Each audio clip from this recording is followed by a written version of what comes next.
If you guys would like to buy coins, you can go to MMOXP.com.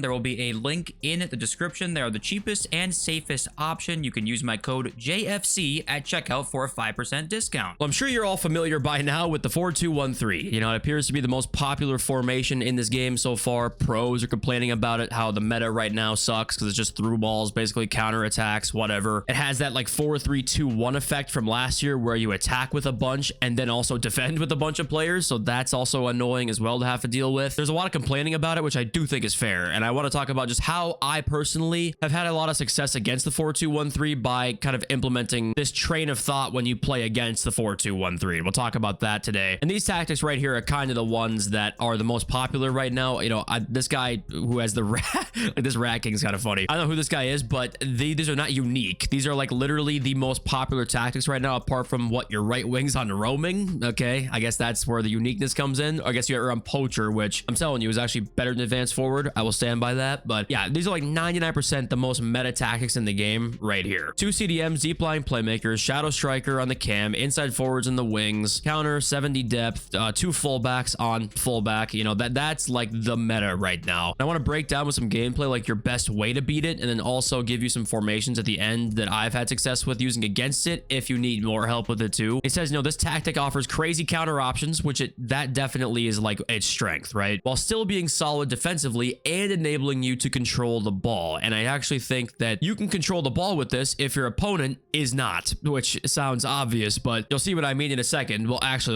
let's just do it right now. You have a way easier path to controlling the ball for long periods of time than he does. That's kind of what I want to talk about in this video, is that if we pause this right about here, maybe let's go to when I complete this pass like there, right? It's very obvious, and you can see that he's in the 4-2-1-3 now. 2 holding DMs basically, and then 4 attackers. You can obviously see where the counter attacks would be great. You basically have the same amount of attackers as defenders, which is hard to do. And if I had a left back or right back going forward here, you might even have more numbers in attack than I would in defense, which would be a guaranteed great counter-attacking chance, right? But look at this gigantic gap between the 2 DMs and these 4. Like this area of the field, like this big kind of rectangle here, this is where you can just dominate if you choose to. Now, of course, if you're playing a good player, they're going to take the Zidane and try and bring him back into this point here, or even possibly the left wing or the right wing, right? So there's going to be some nuance to this, but even when they bring these players back, this little like box is where you want to dominate the game at. I'll play through this full clip in a sec, but let's restart it because I actually want to show you my train of thought in this. I was actually like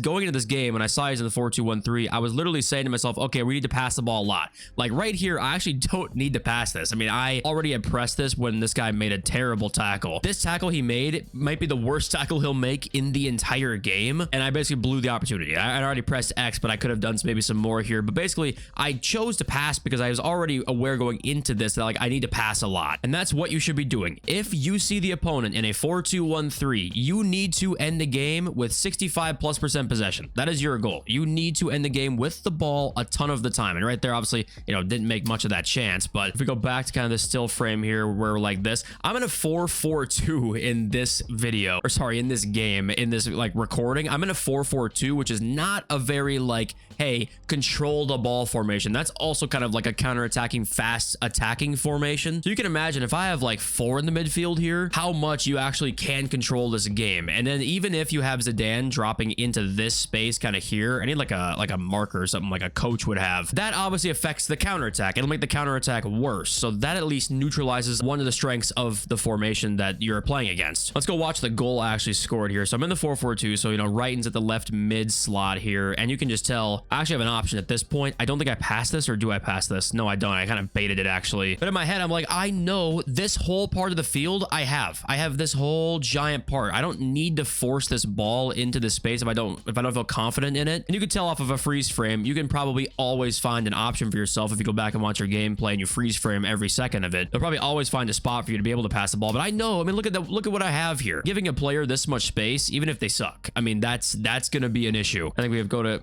I think we passed right to Mbangula, Holland, and then Best. And it's just so easy at that point. When I got that much space, he's just going to scramble all over the place. And this guy didn't switch to Zidane nearly enough, right? He needs to, if you're running a 4-2-1-3, you got to switch to Zidane more often. He's using his DMs just too much. I'm just walking it up with Wrighton. I was literally just walking the ball up. Like, I just know I have so much time and space. And if I do make a mistake, though, he's going to be looking real good on his counterattack. But I know I'm just not going to force anything. If I'm up 1-0 in a game against a 4-2-1-3, I'm not forcing literally anything at all. And of course, if you're a Division 4, 5, 6 player, it's going to be a lot easier said than done to do this. But this needs to be your mentality. Just like, hey, any little time I could make that pass, but it's kind of risky, just don't do it. Literally, X passing and tiki-taka is so good in this game. It's like the meta now, basically. You might as well just not even fucking take the attempt most of the time. End the game with 65 to 70% possession, and you will more likely than not win the game. Unless you're a shit defender. Then maybe it's a skill issue. But here's just a few minutes later. It's the exact same thing. And if you get to this point where Zidane isn't in the play, he has to switch to him and bring him back in. It's just too late, right? He's just going to give up too much time for me to make a play while he's not usering anybody. It's basically all up to me at this point. He has to make some sort of great tackle or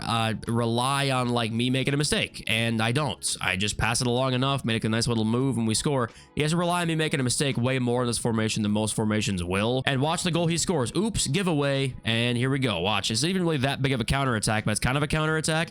And where did this all stem from? What did he even do here? Oh, that's a great touch by Vinny. And how in the hell did he score that? Well, look what happened. I mean, I'm just like trying to pass the ball, make good decisions. And what did I do here?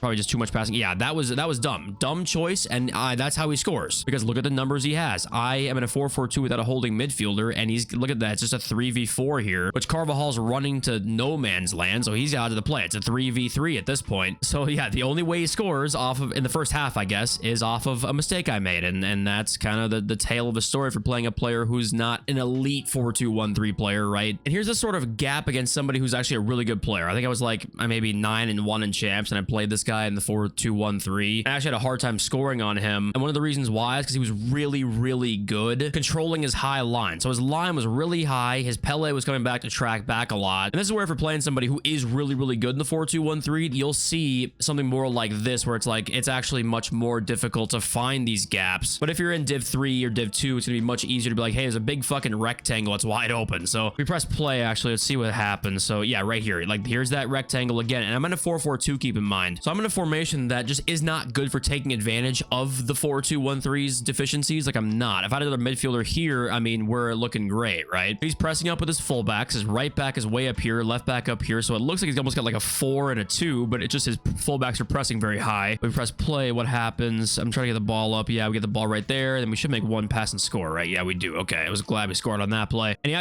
remember right there, he paused it. If you guys didn't see that, he paused and left because I was holding on to this ball for so goddamn long before this play. I was literally trying to hold the ball for like give myself 70+% possession, right? He just gave up. He was done. He's trying to find like the freeze frame of where okay, so right here. Do I make this pass? I actually don't know if I do. Do I make that? Okay, I do make that pass, and then I make that one, right? And then okay, so this is what I wanted to show you, because this is a really good player. He's tracking this run, right? He saw me press the L1 next. He's gonna track this run this way, but I have George Best right in front of me. Like I could try and make this pass over, which is unlikely, but it's a chance ball. Could work. It probably won't, but it could. If this was like KDB, it'd be different, but this is Eto, so like that is probably never gonna happen. But Best is wide open. You might think, okay, pass to Best, let Eto overlap you, or what are you gonna do here? Actually, what I did was I literally just was like, I'll just pass to the side. I just completely gave up a George Best run, and he's not expecting that, because if we go back again, he's like, okay, didn't pass to Eto. Best gonna be like one-on-one right there. He's like, okay, he's gonna pass to Best, right? We go again right there. Now I'm going onto his left. There's gonna be an opening here somewhere, and he's thinking, oh shit, gotta intercept that pass, right? He's gonna read this lane, but by doing that, he's bringing Mendy. I think it says Mendy. Yeah, it's Mendy. He's gonna bring Mendy like 3 more yards out of position. So if I go with just a simple lateral pass, oopsies, I mean, look at that. I didn't try and gamble on that Best pass. I took the safe option, and now because I took the safe option, I have a much easier play.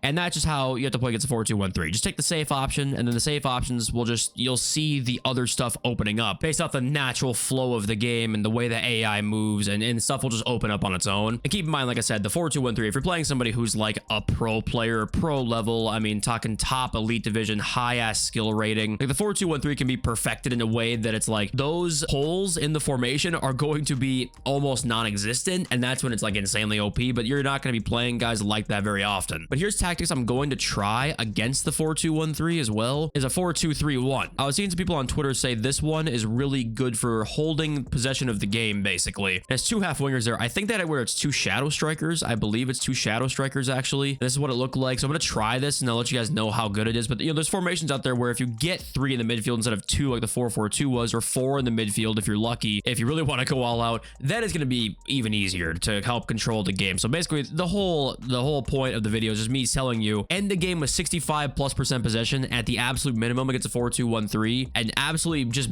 completely mitigate as many mistakes as you possibly can. That's a hard thing. Like, you'll see on Twitter sometimes where it's like, these tactics, this formation will help you beat the 4-2-1-3, and then you don't explain why or how, and you're basically going in blind. You're like, you hope that it just does it on its own. Oftentimes you have to like have a conscious sort of understanding as to why it's better or where the 4-2-1-3's deficiencies actually are, and then you'll like play differently in the game. Oh, but shout out Bunny Shaw. She's been insane since I used her for the first time, just only 5 games, but she like dominates the game. And also I think I want to try the channel, maybe just uploading a bunch of gameplay and seeing how it does, or I might make a series highlighting how every playstyle can be used. Like, for example, all the things First Touch Plus does and why it's good, and go through a lot of the playstyles in different videos and talk about everything they do. As for example, Relentless Plus, people don't know it actually extends second man press. So that's like one of the uses of it that you don't realize, and I don't think it still makes it great or anything, but that's just one of the things that is unknown about it that most people don't know. It might be for interesting content. So I think that's probably what I'll do, is make like a playstyle sort of like series coming up here where it's like how to actually use every playstyle effectively and what they do. So I think that's probably coming up here, but I think that's all I gotta say. And thank you all for being here. Appreciate every single one of you. Love y'all. Every single. Peace.